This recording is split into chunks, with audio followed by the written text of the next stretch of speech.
I married Kevin, who was in the same film club as me in college. I'd always admired the stylish homes in French movies and had been telling Kevin that one day I'd love to renovate the old house we bought. 3 years later, I was completely shocked when I returned home with my newborn daughter. The house had been expanded into a two-family home. Hey, my mom's going to help take care of the baby while you are at work. Kevin looked delighted. Well, you wanted to remodel anyway, didn't you? This works out perfectly. Wait, who paid for this? Oh, I used your savings. My mother-in-law admitted it without hesitation. The commotion woke up the baby, who started crying in my arms. As I soothed her, I looked at my mother-in-law with a cool voice and said, "I have no savings left, by the way." She looked at me, stunned. What? I'd been holding back, thinking a father was essential in our daughter's life, but I've had enough. If they thought I'd put up with this forever, they were gravely mistaken. I'm Cynthia, a 40-year-old homemaker. It's been 3 years since I married Kevin, who was a junior in our college film club.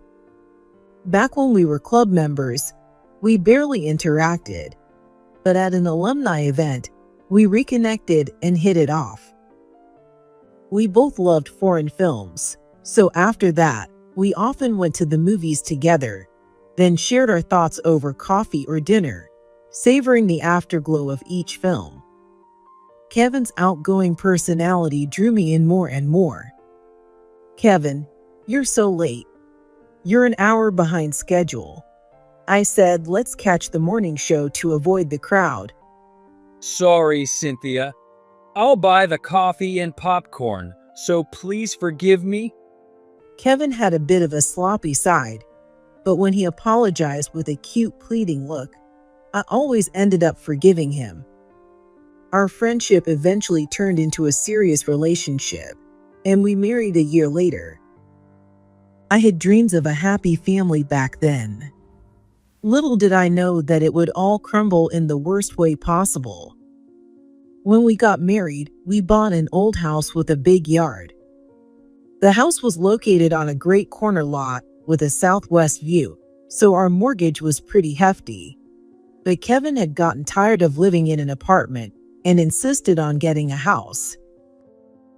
I brought up the idea of remodeling the interior and garden eventually.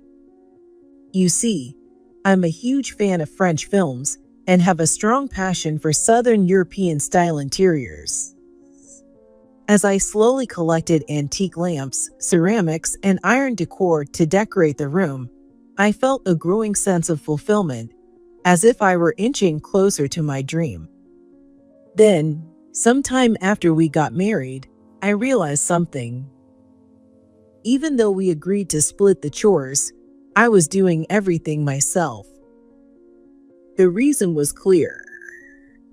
Whenever I asked Kevin to do something, the cleanup afterwards was more trouble than it was worth, so I'd end up just doing it myself. If I asked him to hang the laundry, it would be all wrinkled. If he cleaned, there would still be obvious dust and dirt everywhere.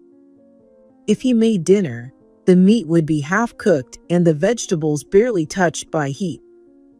For some reason, he couldn't even manage to heat up bread properly. When I gently pointed out these things, Kevin scratched his head and apologized. Sorry, Cynthia. Unlike you, I'm clumsy, so it's just hard for me. I'm not particularly skilled either, you know. Look, I just end up giving you more work. You're better off handling everything yourself. Plus, I'm tired from work. Kevin, with a goofy grin, kept piling on those excuses. It left me with a lingering unease, feeling like I'd somehow been skillfully talked into it. After living on his own for 10 years, you'd think he could handle some basic chores. Since he works late most nights and comes home exhausted, He just assumes it makes sense for me to take care of everything because I get home earlier. Sometimes I feel like I'm the only one losing out, and it gets to me. But watching movies together on the weekends still brings me joy. Having a projector, a roll-up screen, and speakers set up in our little theater room makes watching movies a true pleasure. Even though we're busy with work during the week and often end up going to bed at different times, on weekends, after watching a movie together, we naturally shift into couple time. Once we have a child, I'm sure Kevin will change. I was sure he'd make an effort to become a good dad. That's what I kept telling myself. A year into our marriage, with no baby yet, we decided to start trying. I asked Kevin, who enjoyed his drinks, to cut back and made an effort to eat more meals at home rather than eating out. I have a desk job, so I'm prone to lack of exercise. I get off the bus stop early on my way home and walk, or use the stairs at the station. I did what I could to stay active. There was a reason I was feeling pressured. Since it was our second year of marriage, I wanted to have a baby before my mother-in-law started pressuring us. I planned to give it my all this year, and if it didn't happen, we'd go to a fertility clinic together. 6 months later, I noticed my period was late. I bought a test after work and rushed home to check. My heart was pounding as I looked at the result. It was positive. I walked out of the bathroom and called out to Kevin, who was scrolling on his phone in the living room. "Kevin." Yeah? I showed him the test I had hidden behind my back, and finally, he looked up from his screen. Wait, is it? Kevin's eyes widened as I teared up and told him the news. "We're having a baby." Really? Kevin's face lit up in an instant. Yes, Mom's going to be so thrilled. Let's call her right now. He took out his phone, but I quickly stopped him. "Let's wait until things are stable. If something happens, we'll just disappoint her." Oh, good point. I hope it's a boy. Kevin smiled, rubbing my belly with excitement. "We don't know that yet." Relieved, I thought he might turn into a devoted father after all. However, after that day, Kevin started coming home even later than before, blaming work. On weekends, he'd eagerly head out early in the morning. If I asked why, it was either meeting friends or my parents called me over. "Kevin, I feel awful from the nausea. Can you stay home on your days off? I could use some help with the housework and shopping. Balancing work and everything else is tough." Kevin cheerfully replied. Don't worry about meals. I'll eat out. Take a break from chores until things calm down. If you're feeling that bad, why not quit your job? Man, I'm so considerate. He nodded to himself, satisfied, and went off to take a shower. If I quit, who's going to pay the mortgage? I muttered, exasperated, though Kevin didn't hear me from the bathroom. When I entered the stable phase of pregnancy, Kevin told his mom, who came to visit the following weekend. She brought over 2 boxes of baby clothes in her car. Kevin, way to go. Now I can be a grandma. Wait, where's Kevin? My mother-in-law, barging into the living room, looked around when she didn't see Kevin. Kevin went out somewhere this morning. Lately, he's hardly ever home.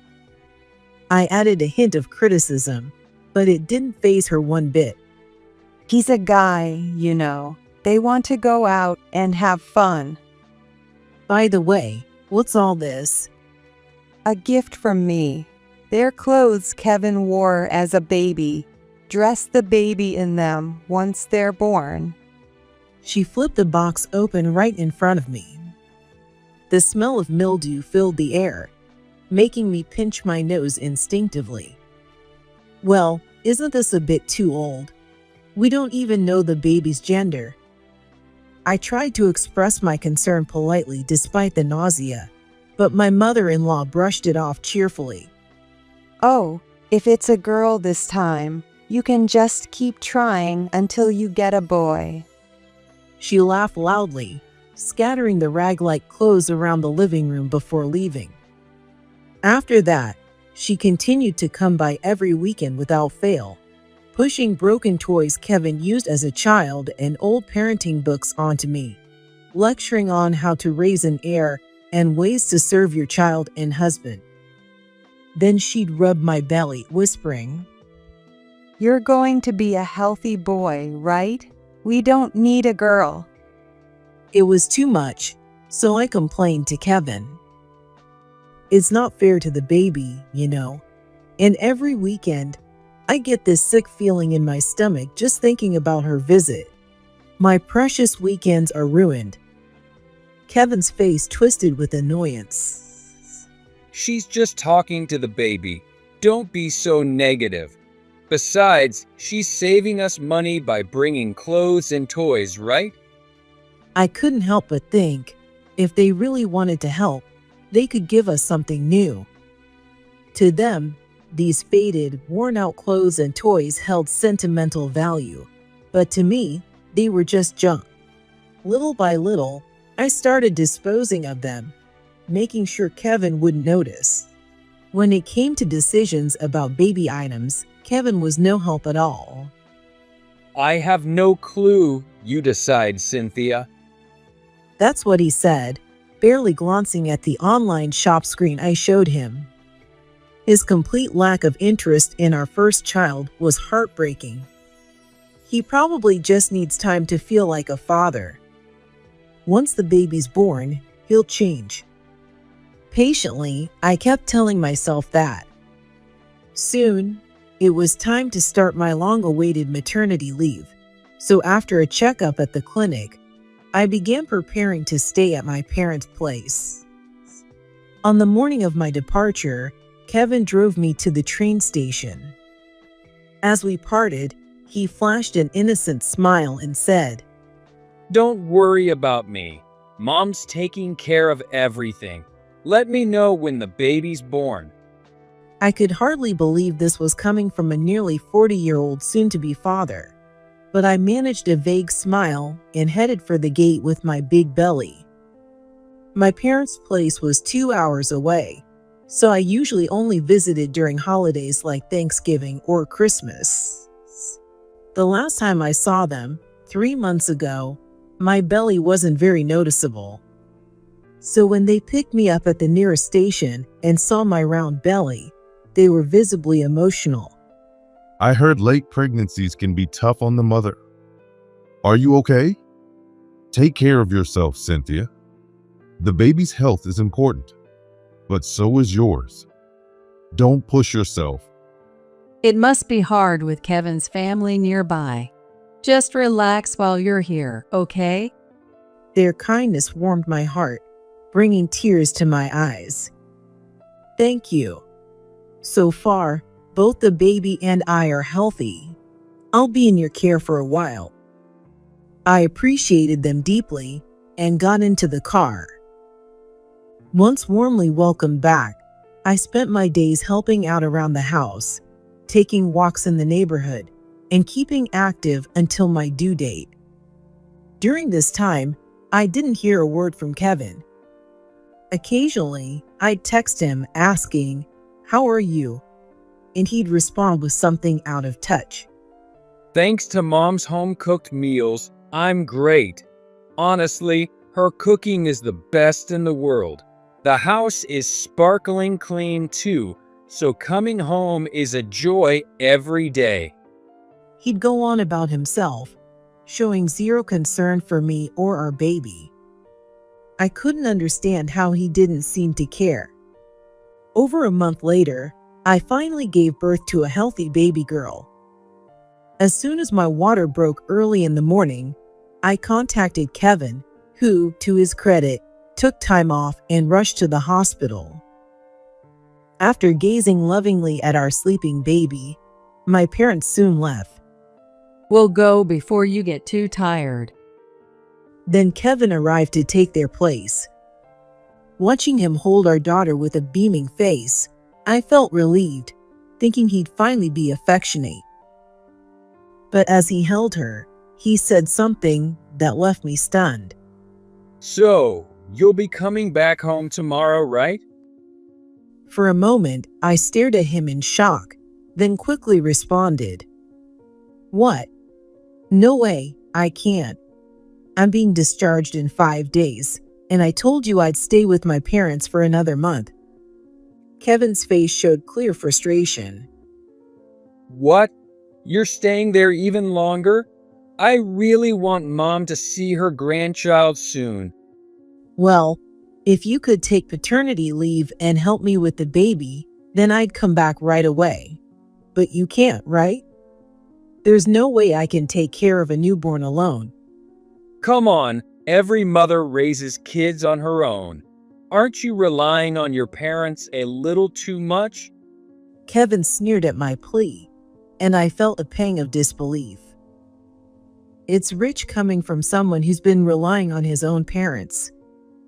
And he's the one who threw all the baby decisions onto me, not even trying to be a father figure. But I was too tired to argue, so I managed to say in a barely audible voice, "Just make sure to explain it to Linda." Yeah, got it. Kevin muttered dismissively and left, clearly annoyed. After I was discharged from the hospital, life became so overwhelmingly busy that I quickly forgot about dealing with him.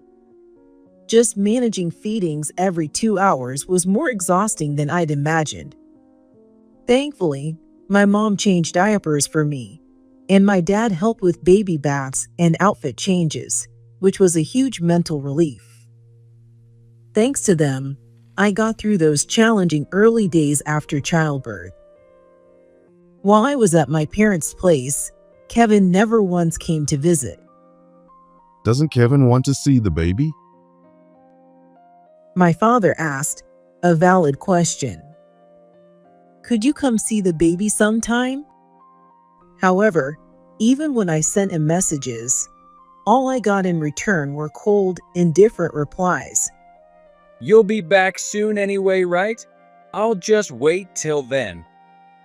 We had decided to name her May if it was a girl, so I went ahead and submitted the paperwork myself. What kind of father acts this coldly? Looking at May's peaceful sleeping face, I felt waves of guilt and often found myself in tears. A month flew by, and after expressing my thanks to my parents, I left with May in tow. On the train ride back, a heavy sense of anxiety filled my chest. Will Kevin really help with May? Even though his mom had been coming over to cook, knowing Kevin's lack of skill with housework, I was sure the place would be a mess. As soon as I got home, I'd probably have to start cleaning.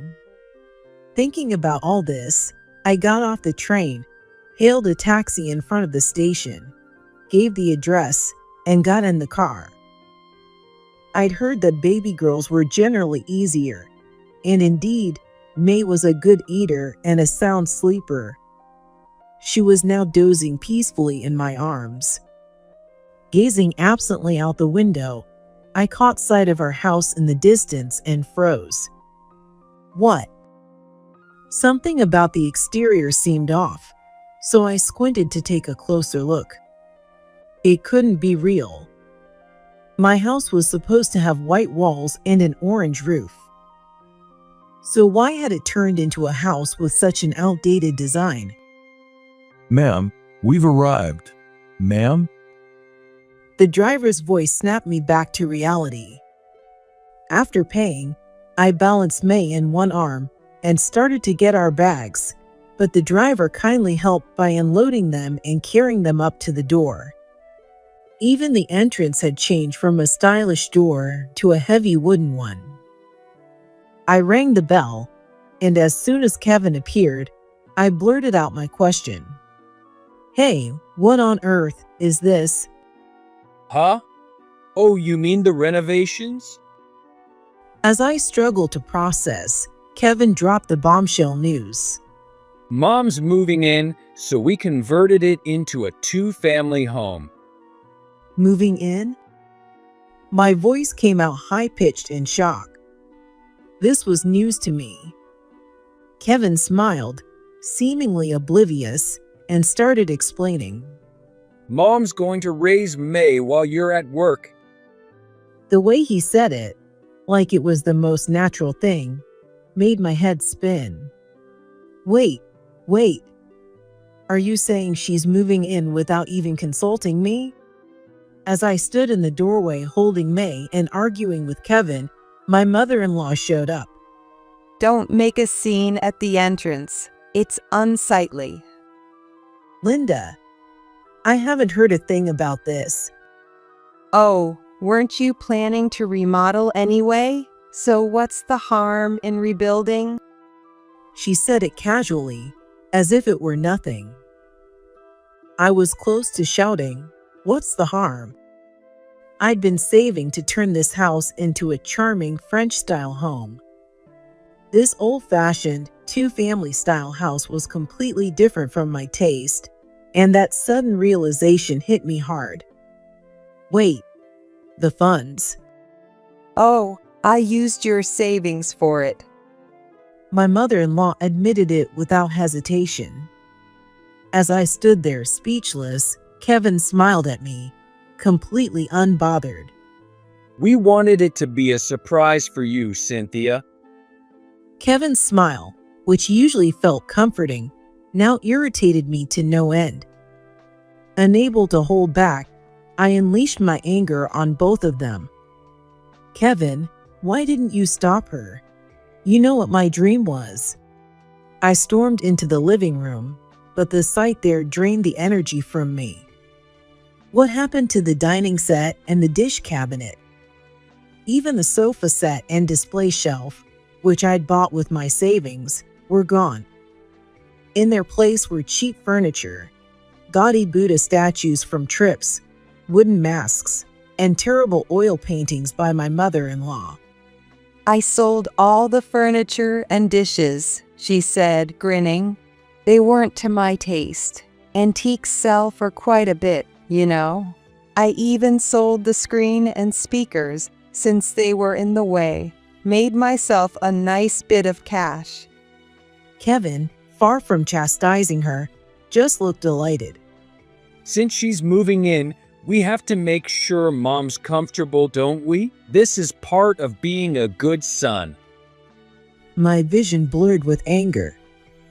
If I wasn't holding May, I might have slapped him right then and there. Kevin, noticing my silence, continued obliviously. Come on, Cynthia, thank Mom. She's moving in to help take care of her grandchild. Cynthia? I ignored him and turned to face my mother-in-law. At that moment, May squirmed in my arms. Awakened by the commotion, she clenched her tiny hands and began to cry. As I soothed her, I looked at my mother-in-law and spoke in a cold tone. I have no savings left now, you know. She looked at me, stunned. What? Kevin's face suddenly grew tense, and he quickly looked away.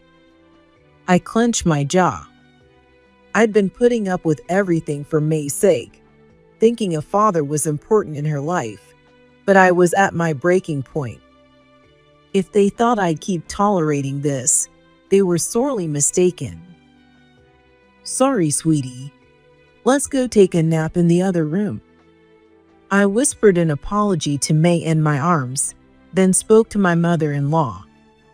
Could you excuse us for a moment? I need to put May down in the back room. Sure, go ahead. I headed to the room I'd intended to make a nursery. With the sudden quiet, May began to doze off, tired from all the commotion. After rocking her gently for a while, May finally fell asleep, so I laid her in her crib. I set up the baby monitor at the foot of the bed, turning it on so I'd hear her immediately if she woke up crying. When I returned to Kevin and my mother-in-law, they were seated comfortably at the dining table. They had made tea only for themselves and were sipping it leisurely. I sat across from Kevin, who looked uncomfortable, and directed my question to my mother-in-law. "You got my account number from Kevin and withdrew the money, didn't you?" Yes, I did. She replied, nodding with a puzzled expression. Kevin took the liberty of using up the money I had saved. So now I have zero savings. Isn't that right? I looked at Kevin for confirmation, but he kept his eyes down and said nothing. So I explained in his place. He used my money after he ran out of his own, which he'd spent on his mistress. That still wasn't enough, so he took out loans from all over. The money you spent was from those loans. What? Her face went pale instantly. She turned to Kevin, gripping his shoulder and demanding answers. Kevin, I thought it was Cynthia's savings, so I went all out. What are we supposed to do now? Well, I didn't think you'd spend all of it. And when did you even get a mistress? Kevin looked like he was about to burst into tears. Seeing that Kevin was too shaken to respond, I answered with a biting tone. "Let's see, she's about 9 months along now, right? The ultrasound shows it might be a boy. Isn't that nice?" Kevin's eyes widened in shock. How? How do you know that? Before going back to my parents, I met with some friends from college. One of them mentioned that Mary Brown, a junior from our film club, has been bragging to everyone that she's pregnant with your child, Kevin. Oh no, this can't be happening. He covered his mouth, looking utterly defeated. Honestly, I've suspected you of cheating for over 6 months. One time, while you were napping on the couch, I saw a message from Mary pop up on your phone. I showed Kevin the image I'd taken on my phone, and he let out a small groan, covering his face. My mother-in-law leaned over, peered at the screen, and began reading the message aloud. Let's see. Kevin, once the baby's born, you'll divorce your wife, right? I can't wait for us to live together. She shot Kevin a mildly irritated look. So, you're already planning to remarry? And you didn't tell me? Sorry. Let's see, what's next? Let's pick a cool, manly name together. I'm sure he'll be handsome, just like you, Kevin. So it really is a grandson. Seeing Kevin's mother smile, looking quite pleased, made my blood boil. Well, I'm a little disappointed. I was planning to take care of my grandchild seriously. Oh, I see. If I did, he'd grow up loving grandma more than his mom, right? I'd fill his head with complaints about Cynthia until he'd say, I don't need mom, and chase her out. Well, now my plans are all messed up. Ignoring my horrified silence, she continued talking freely. I don't care how it happens, as long as this wife disappears. And if Kevin's mistress's child is a boy, then we'll finally have an heir. I can't wait to see this insufferable wife out of here. She glared at me with a challenging look, and I stared back, unwilling to be intimidated. I hadn't expected such a twisted plan. But with her, I could see she'd do it without hesitation. Judging by his expression, Kevin seemed unaware of her intentions. Still, I knew that if he found out, he'd likely side with my mother-in-law over May and me. What's with that look? This is all your fault. Kevin shouted, childishly defensive when he saw me staring at him. You act like you're better than me, always putting on airs. You tried to make me do chores when they're obviously a woman's job. So, I asked Mom for advice, and she told me to just act like I couldn't do them. Mom really is a genius. I was speechless. To think he'd been pretending to be bad at housework on my mother-in-law's advice. So, did you cheat just to feel superior? What? No way. I've always liked Mary. I wanted to be with her, but she married someone else, so I settled for you. Then I found out from our old club friends that she got divorced, so I went to see her. Kevin, looking excited, continued his rant. Her ex-husband dumped her after a fight, poor thing. This time, I'm going to make her happy. And you're fine with me struggling on my own with a baby? In a harsh tone, I pointed it out, and Kevin straightened his back, speaking with absolute confidence. You're tough. You can live on your own. But Mary's delicate and fragile, unlike you. I have to take care of her. I took a deep breath and closed my eyes.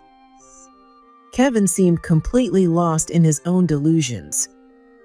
It scared me to think he might genuinely believe that cheating was somehow justified. Oh, if Kevin's so in love, maybe I wouldn't mind if she moves in with us. My mother-in-law mused with interest. So both of you are set on getting rid of me, I see. Fine, I'll leave today. Kevin and my mother-in-law's faces lit up. Really? Yes. So Kevin, you're responsible for the $1,500 monthly mortgage payment. Kevin's eyes widened, showing clear confusion. Isn't it $500 for the house? So he really didn't understand. Smiling scornfully, I reminded him. Did you forget? I told you that since I make more money, I'd cover $1,000 while you only needed to pay $500. And remember, we put the mortgage in my name to pass the credit check. What? Wait, really? Check the deed if you'd like. I'll switch it to your name, so make sure you pay it in full. Kevin, looking panicked, turned to my mother-in-law. What should I do, Mom? I can't pay that much. Excuse me, you said you made $100,000 a year. That was a lie. I actually make $20,000. I was just pretending to work overtime while seeing Mary. Cynthia's salary was paying for everything. Hearing this truth, even my mother-in-law looked shocked. And you're sure Mary's going to move in? Dad's inheritance should cover it, right? Oh no, don't count on that. Huh? I handed my phone to Kevin in silence. What is this? I've connected with Mary. She's heard this entire conversation. What? Don't mess with me. Kevin, momentarily stunned, quickly turned to shout at me. I ignored his anger and held the phone out to him on speaker mode. Kevin, Kevin grabbed the phone, fumbling to respond. Yes? this is nothing like what you promised. You said we'd live in a stylish house, but from the photos your wife sent, it's filled with tacky gold statues and weird masks. The furniture is awful. What? Mary's high-pitched complaint made my mother-in-law's face flush with rage. And moving in with your mother? That's basically just caregiving waiting to happen. Absolutely no way. Mary. Kevin's mother snatched the phone from his hand and unleashed her fury. I have no use for a vulgar woman like you. Don't you dare come near my son again. Fine, I won't. Besides, The baby isn't even his. It's my ex-husband's. Humph. I figured it was something like that. Kevin's mother hung up the phone and tossed it onto the table, ignoring Kevin, who stood there in stunned silence. She snorted and commanded him sharply. Enough already. Let's just kick Cynthia out as planned and bring my boyfriend over. Got it? What? Your boyfriend? Both Kevin and I asked at the same time. Smiling smugly, my mother-in-law pulled out her phone, showing a photo of a flashy, suspicious-looking man with his arm around her. Isn't he handsome? He's a 30-year-old struggling musician. He doesn't have money since he's chasing his dreams, so I've been helping him out financially. Kevin's face turned pale, and he cautiously asked her a question.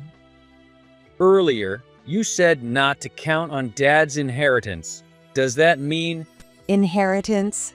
I spent it all. Every last bit, including your share. I'll pay it back someday, maybe all $200,000. Kevin's eyes widened as my mother-in-law casually admitted it without a hint of shame. He trembled with anger, a vein pulsing on his forehead. Are you kidding me? What kind of mother spends her son's money like that? Oh, I had to. My boyfriend wants to look cool for me, so I bought him a $5,000 designer suit and a $20,000 imported car. It was gone in no time. Unbothered by her son's anger, she carried on nonchalantly. And my old house was getting run down, so I thought I'd move in here with him, rent-free. I planned to win over the grandchild, kick Cynthia out, and raise the little one here with him, playing mom and dad. Kevin, you have zero sense of responsibility as a father, don't you? Bringing a lover here is going too far, even for you, Mom. Oh, please. You were planning to bring your mistress here too. Well, that's different. This is my house. My mother-in-law was dreamy-eyed as she spoke, while Kevin was red with fury. Watching the two, I gave a slight smile. All right then, it's settled. I'll leave you both to it. I placed the completed divorce papers in the middle of the table and stood up. I'll be moving out, so I'm leaving the $1,500 monthly mortgage to the two of you. And let's not forget alimony, monthly child support, the $20,000 in my savings that went toward renovations, plus $10,000 for the furniture and dishes you sold. Looks like you've got a lot of payments ahead. What? That much? Impossible. As Kevin listened, his face went rigid, and he leapt up from his chair, clinging to my arm. Wait, it was Mom who did the renovations, not me. I had nothing to do with it. My mother-in-law instantly cut in, not missing a beat. Oh, stop pretending. You were all in, excited to see Cynthia's shocked face. Cynthia, who do you believe, me or Mom? Kevin looked at me with puppy dog eyes. The affair was just a momentary lapse. You're the one I care about most, Cynthia. Think about it. Doesn't our child need a father? Kevin's blatant pleading ignited a wave of anger in me. Yes, family is best after all. I'll take care of little May if she gets sick. So just go back to work and relax. What I said earlier was just a joke. Don't take it seriously. Kevin's mother plastered on a smile, rubbing her hands together as she sidled up to me. If you really don't like it, I can refrain from inviting my boyfriend over. Just let me stay here. I sold my house, so I've got nowhere to go. Living on just my pension is so hard. Please, Let's just put all of this behind us and live together peacefully, okay? Their selfish pleas made something snap inside me. Enough already. I slammed my fist on the table, making them both jump in fear. Letting out everything I'd been holding back, I told them exactly how I felt. This child doesn't need such a pathetic grandmother or father. I'm not changing my mind. You'll pay me back every cent of alimony, child support, and the money you spent without my consent. Overwhelmed, they both sank to their knees. I couldn't bear to breathe the same air as these two anymore. Being around them would only harm May. I called a taxi, and while waiting, I gathered my things. Once the taxi pulled up in front of the house, I loaded my suitcase into the car, went back inside to pick up May from her crib, and walked out the door. As I watched the house disappear in the distance from the taxi window, I felt a wave of relief. When I arrived back at my parents' house, they greeted me in surprise. Once I explained the situation, my father was furious. And my mother, reflecting on all I'd endured, teared up. My father hired a lawyer he knew, and I went through the divorce proceedings with the attorney's help. Kevin resisted initially, but the idea of a civil trial seemed too daunting for him. After 6 months of legal persuasion, he agreed to a lump sum payment to cover my savings and alimony, along with $300 a month in child support. Kevin's mother also paid the $10,000 she owed for the furniture and other items she'd sold without permission, wiring the amount quietly to my account. Lacking any savings, both of them had to borrow heavily to meet their obligations to me. I also demanded alimony from Mary. Perhaps to avoid trouble, she transferred $20,000 directly to my account without a fuss, much to my relief. As for the house, Kevin's meager salary couldn't cover the $1,500 monthly mortgage, so they reluctantly sold it and moved into a shabby 2-bedroom apartment. However, the house, remodeled in his mother's taste, was criticized for its poor design, couldn't attract any buyers, and was ultimately demolished. Kevin's mother, who had burned through her late husband's inheritance, kept pouring borrowed money into her boyfriend. One day, she spotted him in town with a younger woman, leading to a massive public argument and an abrupt breakup. Realizing he'd only been after her money, she fell into a deep depression. Now, it seems she stays shut in at home. Kevin, meanwhile, works tirelessly to cover living expenses for himself and my mother-in-law, as well as to pay off their accumulated debts. In an effort to supplement his income, he works multiple part-time jobs on the weekends, and friends from our old film club who saw him recently said he looked utterly worn out. Free from Kevin and his mother, I felt lighter and found myself more focused on work. When I informed my boss about the situation, I was given the chance to transfer to a remote work position, allowing me to continue working even after moving back with my parents. Honestly, I used to think of my job mostly as a way to cover living expenses, but now that I have the space to fully engage in my work, I've come to appreciate how interesting it actually is. Despite the difficult start, with her parents divorcing only a week after her birth, May is growing up strong and healthy. Since I was able to enroll her in a nearby daycare, I take her there on weekdays, and my parents help care for her when she's under the weather. They absolutely adore her. Her innocent little smiles inspire me to keep going. For now, I'm grateful for my parents' help, but once May turns 1, I plan to move into an apartment nearby. I have no intention of ever seeing Kevin's mother again, but since Kevin is her father, there will come a day when he and May will meet. For those times, I just hope Kevin can at least act like a father. May, thank you for making me a mother. I will protect you with all my strength. With love in my heart, I silently promised this to my dear daughter as I held her close.